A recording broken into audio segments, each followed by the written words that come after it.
assisté à l'installation du staff technique de l'équipe nationale nouvellement nommé. Quel enseignement tirez-vous du discours du ministre? C'est une continuité de l'État et du pouvoir régalien. Et nous autres, qui sommes d'une génération qui a le sens des mots et des valeurs, ça ne peut que nous réconforter et nous conforter à l'idée que la République sera toujours debout. Quand je dis la République, il y a beaucoup de choses dans tout ce qui s'est passé ces 2 dernières semaines. Il y a eu beaucoup de confusion de rôles, il y a eu beaucoup de colibés, il y a beaucoup de polémiques. Ça ne sert à rien de polémiquer sur ce genre de choses. Je suis donc conforté à l'idée que la fédération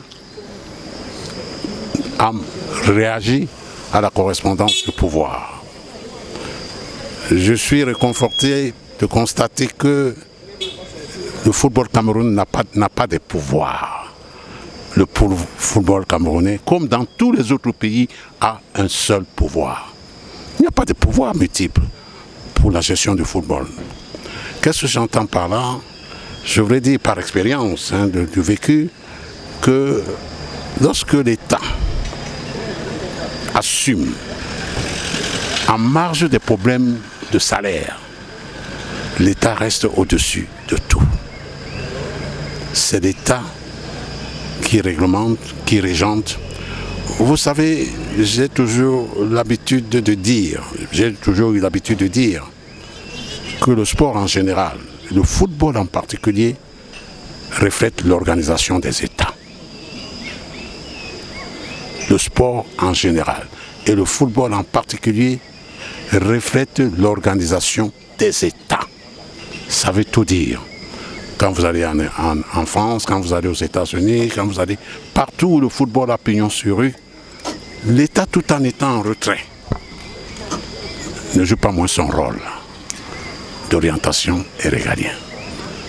J'ai été un peu embêté ces derniers jours de constater que les médias ont mélangé tout, jusqu'à mettre sur le même pied d'égalité l'institution de l'État et le rôle associatif de la fédération. C'est très grave. C'est très grave.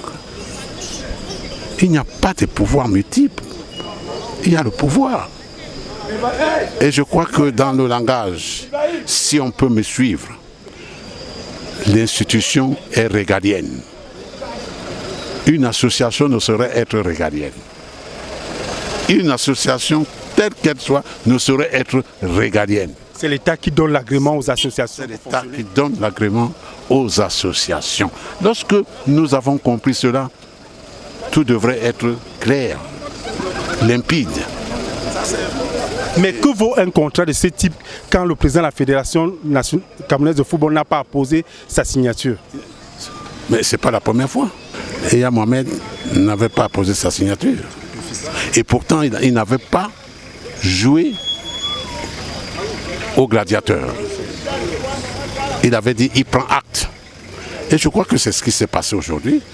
Le président de la fédération, en réagissant, maintenant m'a dit, mais il aurait pu se représenter. Mais non. Le président de la fédération est un homme sensé. À une cérémonie de ce genre, ou lui, ou personne, pour sa représentativité. Je crois qu'il faut qu'on cesse d'entretenir la polémique, d'animer le folklore. Tout a été dit ces dernières semaines et ce n'est pas bon pour le football. Est-ce que le nouvel entraîneur et son staff vont réussir dans la mission? C'est tout le meilleur que nous leur souhaitons.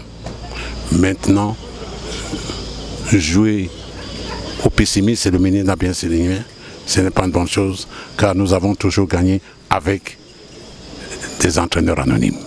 Merci.